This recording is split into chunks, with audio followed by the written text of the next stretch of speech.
The U.S. military has warned that its warships would be more assertive in responding to violations of international law, citing in particular Beijing, which it accused of having expansionist ambitions in the South China Sea. In a document setting objectives for the U.S. Navy, Marines, and Coast Guard for the coming years, the Pentagon said on Thursday that several countries, notably Russia and China, are contesting the balance of power in key regions and seeking to undermine the existing world order. Our globally deployed naval forces interact with Chinese and Russian warships and aircraft daily, the document said, noting their growing aggressiveness and calling China the most pressing, long-term strategic threat. The latest incident between the U.S. and China naval forces took place in late August when Beijing said it had driven an American warship from the disputed Paracel archipelago. China claims almost all of the islands of the South China Sea, territorial claims disputed by other countries in the region including Vietnam, Malaysia, the Philippines, and Brunei. China's claim has also been rejected by the International Court of Arbitration in The Hague, but it has continued to build artificial islands and installed naval and air facilities. To counter China, the U.S. has been sending ships to the region more frequently to carry out what it calls freedom of navigation operations. To maintain a strategic advantage over the Chinese Navy, whose battle force has more than tripled in size in only 2 decades, the U.S. Navy plans to modernize with smaller, more agile, and even remotely piloted ships. U.S. ships will also accept calculated tactical risks and adopt a more assertive posture in our day-to-day operations, the statement said. For Navy Rear Admiral J. Bynum, that means being more responsive, more assertive.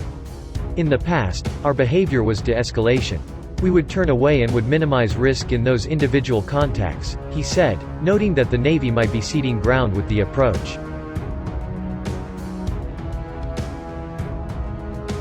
The Pentagon document specified that the U.S. Navy will also be more visible in the Pacific, where it will detect and document our rivals' actions that violate international law, steal resources, and infringe upon the sovereignty of other nations. In response, Beijing has accused the U.S. of stirring conflict in the region, while also stepping up its diplomatic efforts to gain more support among the countries in Southeast Asia. Meanwhile, tensions between Beijing and Taiwan have reached a boiling point over the last few months, with China continuing to assert its dominance in the South China Sea region. Taiwan has previously called for like-minded nations to counter Beijing. But fears of war have increased after 4 Chinese warplanes flew into Taiwan's Air Defense Identification Zone (ADIZ). The Air Force sent intercept jets to shadow 3 People's Liberation Army Y-8s and 1 Y-9 as they flew between Taiwan and the Taiwan-controlled Dongshan Island. This marked the most incursions in one single day since early November, according to Taiwan's defense ministry. Throughout December, Chinese military planes have entered Taiwan's southwest ADIZ on 11 days. Following the increased number of incursions, Taiwan's defense ministry allocated a section of its website to log the near-daily Chinese warplane incursions. They have described the actions of the Chinese as provocations. This comes after the Chinese army tanks and infantry units took part in an urban warfare exercise described as a mock invasion of Taiwan. Footage aired by China's state broadcaster CCTV last week included rare images of the Type 96A main battle tank during a war game in Hangzhou, in East China.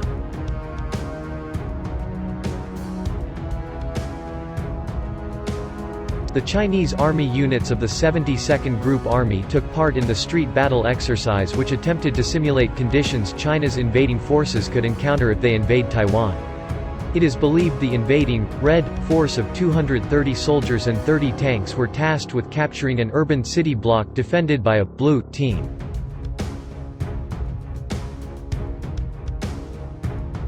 General Alan Shi, Taiwan's defense ministry spokesperson, said Taiwan's military will continue to improve its defense capabilities. He said, "Taiwan's military intelligence is aware of all Chinese troop deployments and mobilizations. The Chinese Communist Party has never scaled back its verbal and military threats. Taiwan's military will continue to improve its defense capabilities.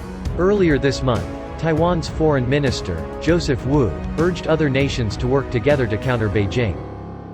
Mr. Wu said, "If one of the most critical junctures of the first island chain is not in the hands of the like-minded countries, we can imagine what this is going to create in the global strategic picture. We definitely need to think about how we prevent it from happening.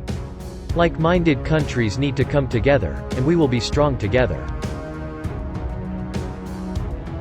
He continued, "We want the international community to understand that excluding 23.5 million people here in Taiwan is definitely not fair to the Taiwanese people, and also, excluding Taiwanese people from participating in the World Health Organization is not fair to the rest of the international community. Whoever is affected by Chinese expansionism will turn around and ask, is it good for me to do business with this country? I'm sure you see that Japan, the United States, India and now Australia, as well as many other countries including the European Union are now saying, hey, maybe this is the time for us to rethink the strategy for dealing with China.